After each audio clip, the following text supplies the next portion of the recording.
গোটা বিশ্বের জন্য। বাগদাদ ছিল তৎকালীন সময়ে ইসলামী জ্ঞান বিজ্ঞানের অন্যতম প্রাণকেন্দ্র।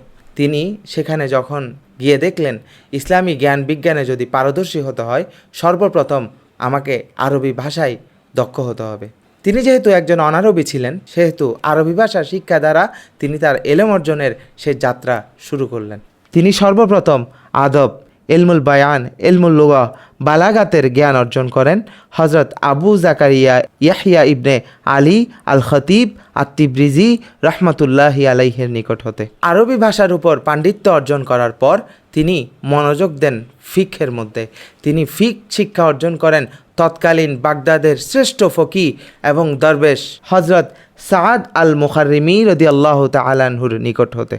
তিনি ফিকহের মধ্যে গভীর পাণ্ডিত্য অর্জন করার পর এবার মনোযোগ দেন রসুলে পাক সাল্লাল্লাহু আলাইহি ওয়াসাল্লামের সুন্নায়। তিনি হাদিস শ্রবণ করেন হজরত আবি গালিব আল বাকিলানি রহমতুল্লাহ আলাই, আহমদ বিন মুজফর বিন সুস রহমতুল্লাহ আলাই, আবিল কাসেম ইবনে বায়ান রহমতুল্লাহ আলাই, জাফর বিন আহমদ আসিরাজ রহমতুল্লাহ আলাই, হজরত আবি সাদ আল খুশাইশ রহমতুল্লাহ আলাই, হজরত আবি তালেব আল ইউসুফি রহমতুল্লাহ